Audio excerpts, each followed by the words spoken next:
Hello there, Nandini here with a brand new video on the Craft Angles YouTube channel. This is my diary for 2023 and honestly it looks a little bit boring. So I decided to personalize the cover.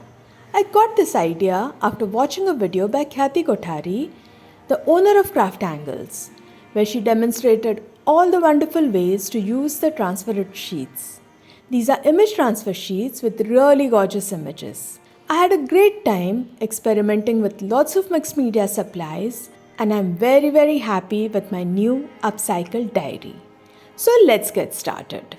The first step is to prep the surface with gesso or chalk paint so that we have a blank surface to work with. I'm using the Snow White chalk paint for this. This is my first time using the Craft Angles chalk paints and I love their quality. I really love the plastic stopper instead of a foil under the cap, which ensures that the colors last longer and the bottles stay cleaner. I'm simply pouring a small puddle of paint on the diary cover and using the sponge brush to spread it evenly. Once I'm satisfied with the coverage, I will leave the paint to air dry while I start with the rest of the prep. I'm using the Floral Windows 4 transparent sheet for my project today. I will begin by cutting out the image I want from the sheet. I like to fussy cut along the edges of the image so that only a small bit of white shows around. The diary is now completely dry. Before I transfer the image, I want to create the background. I want the image at the center of my cover and I'll be adding paint to the top right and bottom left of the cover. I want to match the color of my background with the purplish brown bricks on the image. I will get this shade by using plum picking chalk paint as the base. To create more brown tones, I'm adding some green fields and ruby red chalk paints. I don't have a brown chalk paint handy, so the easiest way to create is to add two contrasting colors, green and red. A little bit of Midnight Dreams, which is a black chalk paint, will darken the color to the shade I want. Remember to add colors gradually whenever mixing paints. Also mix enough paint so that you don't run out of it midway. Once I am satisfied with the shade I created, I will use a sponge brush to dab the paint on the cover. The small amount of Snow White chalk paint will help me blend the color better so that there are no harsh lines. I'm using a tissue to mop up the extra paint so that it doesn't look too dark. The next step is to add some texture to the cover using white texture paste and a stencil. I used a stencil from my stash, though I wish I had the Craft Angles brick stencil, which is perfect since it has a shabby look which mimics the bricks on the transparent image perfectly. I like to use my palette knife for this work, but you can use an old credit card or a stiff piece of cardboard to apply the texture paste through the stencil. I'm applying it a bit randomly as I want a more artsy look. We can always add more texture paste later. Now comes the fun part, the image transfer. First, peel the thin sheet of plastic which covers the transparent image. Next, lay the image face down on the project and press it down firmly. The adhesive on the image will adhere the image to the cover, ensuring that it doesn't move during the transfer process.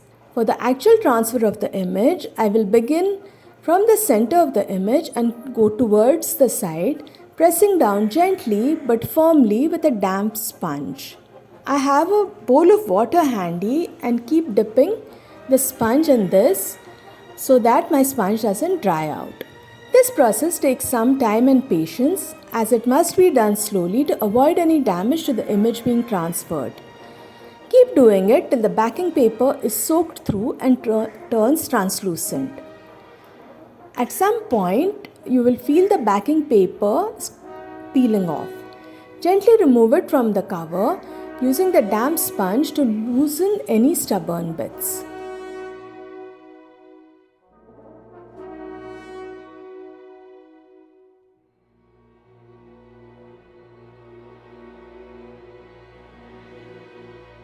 I'm bringing back the stencil and the texture paste to add some more brick detail.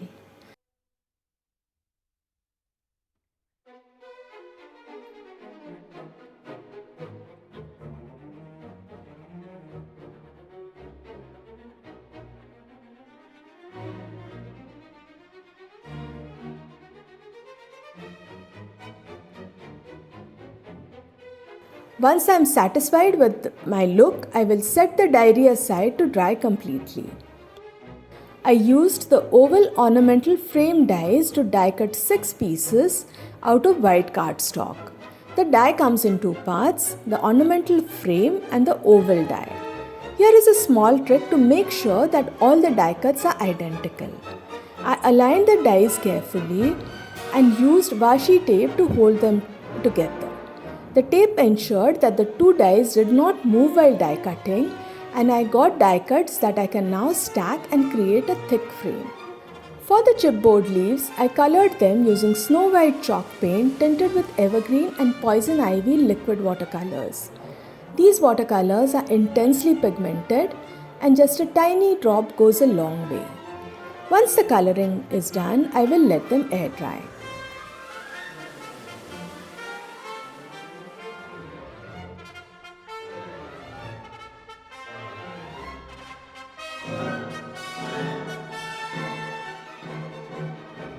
My embellishments are now ready. I have the thick frame, the oval label with the year stamped in black ink and the chipboard leaves.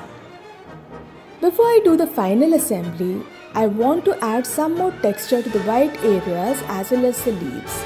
I'm using the beautiful bloom border stamp to do this. This stamp has a very intricate design which is perfect for adding more interest to flat surfaces. I mounted the stamp on a large acrylic block and inked it with dark blue archival ink. After stamping off the ink once, I press the stamp over the white areas.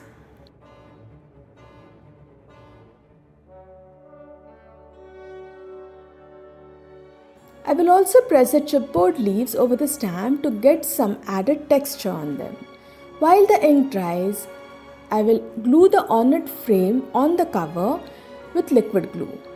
Since the liquid glue will take some time to dry, I am placing the acrylic block on top to weigh it down.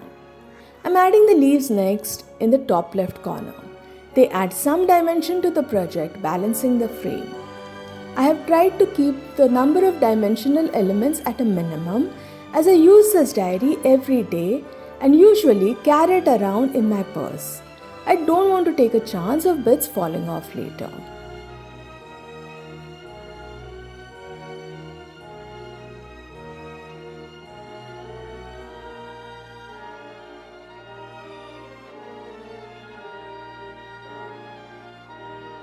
The last step is to add the oval label. I am simply applying liquid glue generously to the cover and pushing the label into the frame. And with that, my upcycle diary is ready. I hope you enjoyed this video. I am new to the transferred sheets. This project was as much a fun learning experience for me as it was for you. Can you think of more projects using the transferred sheets? Are there any objects around you right now that you can think of upcycling? Please do mention them in the comments below. I look forward to hearing your ideas and suggestions. So till we meet again, bye and take care.